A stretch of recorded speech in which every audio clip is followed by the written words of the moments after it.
गोरखपुर में भूमाफिया और अपराधी पर अब तक सबसे बड़ी कुर्की की कार्रवाई हुई है।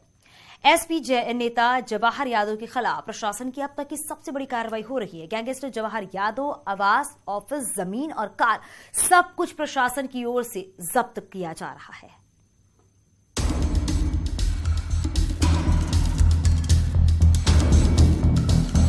गोरखपुर में भूमाफिया और हत्या के आरोपी जवाहर यादव के खिलाफ कुर्की की कार्रवाई चल रही है। प्रशासन की ओर से जवाहर यादव की काली कमाई पर प्रशासन का ताला लटक रहा है।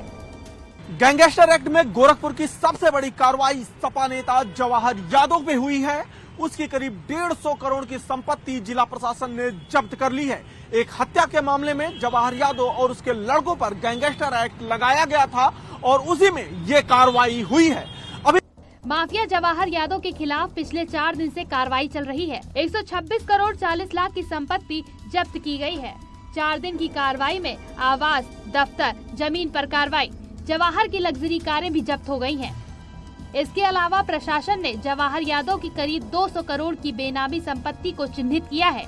यानी जवाहर की कुल 350 करोड़ की काली कमाई जब्त होने वाली है, जिस पर आगे की कार्रवाई की जाएगी। इसमें अभी तक कुल 126.4 करोड़ रुपए की प्रॉपर्टी सीज की जा चुकी है और उसका घर जो है वो भी आज सीज होना था, लेकिन कुछ टेक्निकल कारणों से हो नहीं पाया है। लेकिन कुल 200 करोड़ के आसपास की संपत्ति और भी मिली है, उसको भी सीजर के लिए अमल में लाया जाएगा। एसपी नेता पर गैंगस्टर एक्ट के तहत कार्रवाई हो रही है। प्रशासन ने इस कार्रवाई के तहत खोराबार इलाके के जंगल सीकरी, रानी डीहा, सिकटौर और मदर हवा में कुर्की की कार्रवाई की। जमीन विवाद के मामले में 19 जनवरी 2021 को एक दवा व्यापारी की हत्या कर दी जाती है और इस हत्या में 13 नामजद 7 अज्ञात के विरुद्ध पुलिस मुकदमा दर्ज करती है और इसी मामले में जवाहर यादव पर पुलिस गैंगस्टर एक्ट लगाती है और इसी मामले में उसकी संपत्ति जब्त होती है। दरअसल जवाहर यादव और उनके बेटों पर 19 जनवरी 2021 की रात बल्ली चौराहे के पास राम आसरे को गोली मारने का आरोप है। पुलिस ने राम आसरे के भाई रामनयन की तहरीर पर 13 नामजद और 7 अज्ञात के खिलाफ केस दर्ज किया था। पुलिस ने सभी पर गैंगस्टर की कार्रवाई की थी। अभी तक रानीडिया स्थित उसका कार्यालय, जंगल सीकरी में उसका आवास प्लॉट, सेक्टोर में भी उनके जितने भी प्लॉट हैं और खोराबार टोला में उसकी कुछ गाड़ियां जो कि अभी तक सीज की गई है। तो यह अवगत कराना है कि पिछले 4 दिन से जो भी गैंगस्टर के तहत कार्रवाई की जा रही थी वो लगातार कल परसों में भी जारी रहेंगी और जो बाकी एडिशनल सीजर के लिए भी जो प्रॉपर्टीज हमें चिन्हित की है वो भी अमल में लाई जाएगी आने वाले दिनों में। प्रशासन का कहना है कि अपराधियों के खिलाफ कार्रवाई जारी है। भूमाफिया जवाहर यादव ने बेटों और सहयोगियों के साथ मिलकर अपराध के बल पर करोड़ों रुपए की संपत्ति अर्जित की थी। यही नहीं, इस गिरोह के लोगों ने एक हत्या भी की थी, इसलिए अपराध से अर्जित संपत्तियों को जब्त करने की कार्रवाई की गई। अभी प्रशासन उसकी कुल और संपत्तियों का चिन्हीकरण कर रहा है और ऐसा माना जा रहा है कि कुल करीब 300 करोड़ की संपत्ति उसने अर्जित की है और अब यह भी पता लगाया जा रहा है कि किस तरीके से यह संपत्ति अर्जित की गई है, कहां से पैसा लाया गया है और कहां-कहां इन्वेस्ट किया गया और कैसे इतने कम समय में इतनी अधिक प्रॉपर्टी जुटा ली गई। अखिलेश पांडे के साथ रामगोपाल द्विवेदी, न्यूज 18, गोरखपुर।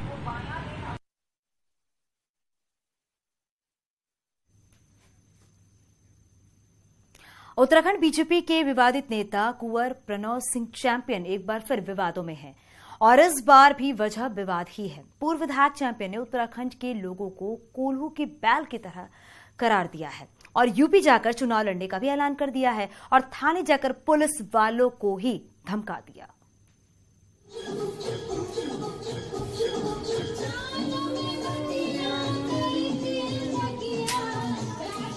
ये वही बीजेपी नेता प्रणव चैंपियन है जिन्हें खुद पर गुरूर है और उसी गुरूर में उत्तराखंड को कुछ भी नहीं समझते।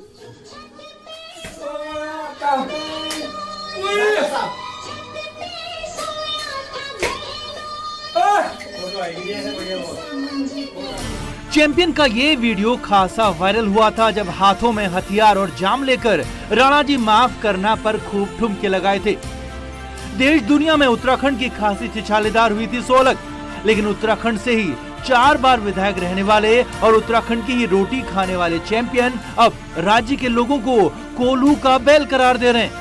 पहले भी उत्तराखंड को अपने प्राइवेट पार्ट पर रखने की बात कहने वाले प्रणव सिंह चैंपियन का कहना है कि ठीक हुआ कि वो कानपुर से चुनाव हार गए, क्योंकि यहाँ जीत जाते तो उत्तराखंड वालों की तरह कोल्हू के बैल हो जाते और किसी काम के नहीं रहते।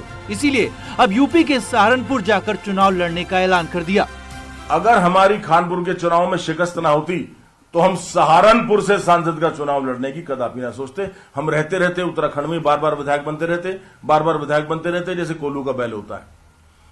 आज मां भगवती की कृपा से इंशाअल्लाह मुझे अगर सहारनपुर से टिकट मिल जाता है, जीतना तो निश्चित है, मैं वो करके दिखा दूंगा जो इन 70 साल में नहीं हुआ होगा। असल में जनता ने प्रणव चैंपियन को उनकी असली जगह पहुंचा दिया और इससे चैंपियन खासे तिल मिलाए हुए हैं। पार्टी के अंदर भी उन्हें कोई भाव नहीं मिल रहा। ऐसे में चैंपियन समझ नहीं पा रहे हैं कि करें तो करें क्या, और इसीलिए पार्टी पर दबाव बनाने के लिए सहारनपुर जाकर संसदीय का चुनाव लड़ने का पैंतरा चल दिया।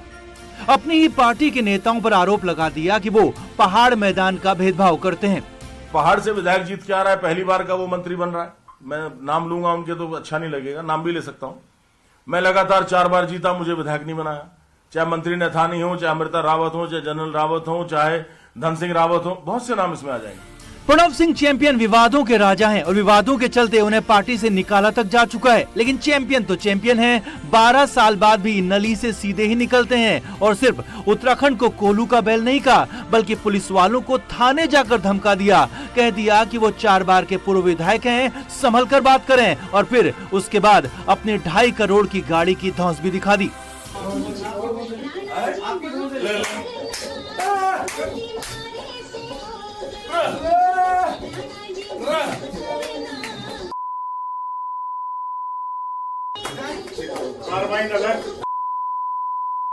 अरे भैया तुम किससे बात कर रहे हो? अगर ड्राइवर भी है तो ड्राइवर से ऐसे बोलोगे। और 2.5 करोड़ की गाड़ी है लैंड क्रूजर मेरी, इसकी घर प्रॉपर्टी बिक जाएगी, भड़ दरोगा की जब नहीं आएगी। बीजेपी नेता प्रणव चैंपियन वैसे तो पुराने विवादबाज हैं, लेकिन इस बार एक ही दिन में 2 विवादों में घिर गए हैं। एक तरफ तो उत्तराखंड के लोगों को कोल्हू का बैल करार दे दिया, तो दूसरी तरफ थाने जाकर पुलिस वालों को हड़का दिया। अब ऐसे नेताओं पर क्यों सियासी पार्टियां चुप्पी साध लेती हैं, ये हैरानी भरा सवाल है।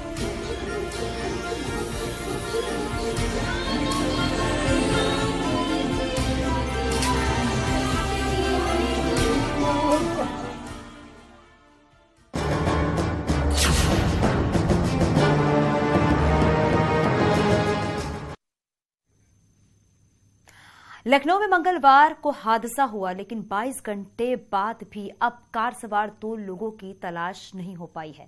आइए आपको बताते हैं कि कब कब क्या हुआ। मंगलवार रात 9:30 बजे कार नदी में गिरी। कार में 4 लोग सवार थे। अभिषेक, दुष्यंत, मुन्नू यादव, पालतू कुत्ता भी था। अभिषेक, दुष्यंत बचाए गए। एसडीआरएफ एनडीआरएफ ने रेस्क्यू जो है वो शुरू किया है और बुधवार दिन भर रेस्क्यू चला। मुन्ना और मुन्नी का पता तो नहीं चला, लेकिन कल भी रेस्क्यू ऑपरेशन जारी रहेगा।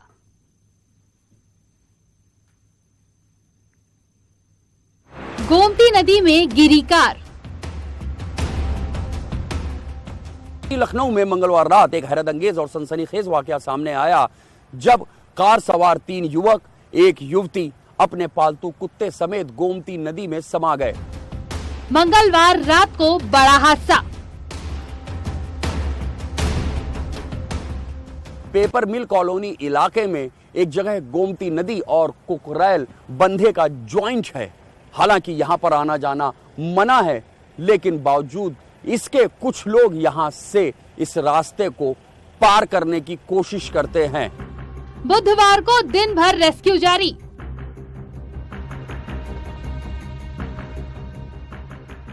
बताया जाता है मंगलवार रात भी लखनऊ विकास नगर के रहने वाले अभिषेक अपने दोस्त दुष्यंत और अपने मसाज पार्लर में काम करने वाली मुन्नी और मुन्नू यादव के साथ अपनी कार से इस ज्वाइंट को पार कर रहा था और अचानक कार फिसलकर कुकरेल बंधे के इस ज्वाइंट से गोमती नदी में समा जाती है। कार में 4 लोग सवार तो बचाए गए। आसपास के लोग जुटते हैं और अभिषेक दुष्यंत को बचा लिया जाता है। पुलिस, पीएसी, एनडीआरएफ, एसडीआरएफ की टीम्स पहुंचती हैं, रेस्क्यू ऑपरेशन चलाती हैं। बुधवार को भी दिन भर रेस्क्यू ऑपरेशन चलाया जाता है, लेकिन कोई पता नहीं चलता है मुन्नी देवी का और मुन्नू यादव का। एनडीआरएफ, एसडीआरएफ की टीम कर रही है तलाश। हालांकि उनके पालतू कुत्ते का शव रिकवर कर लिया जाता है। एक ऐसी घटना जिसने स्थानीय प्रशासन से लेकर पुलिस के ऊपर भी सवालिया निशान लगाए हैं कि आखिरकार जिस इलाके में आवाजाही पर पाबंदी है, कैसे वहां पर देर रात तक लोग आते जाते रहते हैं। 22 घंटे बाद भी 2 की तलाश जारी।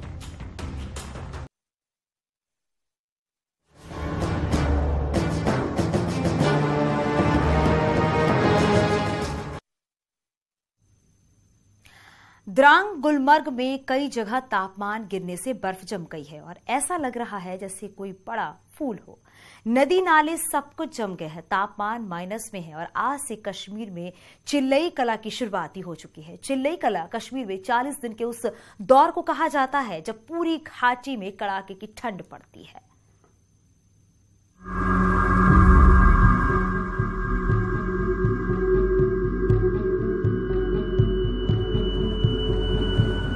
नदियां, नाले, पहाड़, जहां देखो वहां बर्फ ही बर्फ। सर्दी ऐसी कि जो इंसान के खून तक जमा दे। ये तस्वीरें हैं कश्मीर की, जहां आज से चिल्लई कला की शुरुआत हो चुकी है। चिल्लई कला कश्मीर में 40 दिन के उस दौर को कहा जाता है जब पूरी घाटी में कड़ाके की ठंड पड़ती है और हर तरफ बर्फ ही बर्फ नजर आती है। इस दौरान लोगों को काफी मुश्किलों का सामना करना पड़ता है। लोगों के पास पीने का पानी भी नहीं पहुंच पाता है, क्योंकि भयंकर ठंड और बर्फबारी की वजह से पानी की पाइपलाइन में बर्फ जमा हो जाती है या पानी के पाइप फट जाते हैं। चिल्लई कला के दौरान कश्मीर के ज्यादातर हिस्सों में न्यूनतम तापमान माइनस में चला जाता है। फारसी में चिल्लई कला का मतलब कड़ी सर्दी होता है। इस समय शीतलहर अपने चरम पर पहुंच जाती है, यहां तक कि मशहूर डल झील भी जनवरी के अंत तक ठंड के कारण जम जाती है। आगे भी खबरें जारी हैं, यहां रुकेंगे, छोटे से ब्रेक के लिए जल्द लौटते हैं।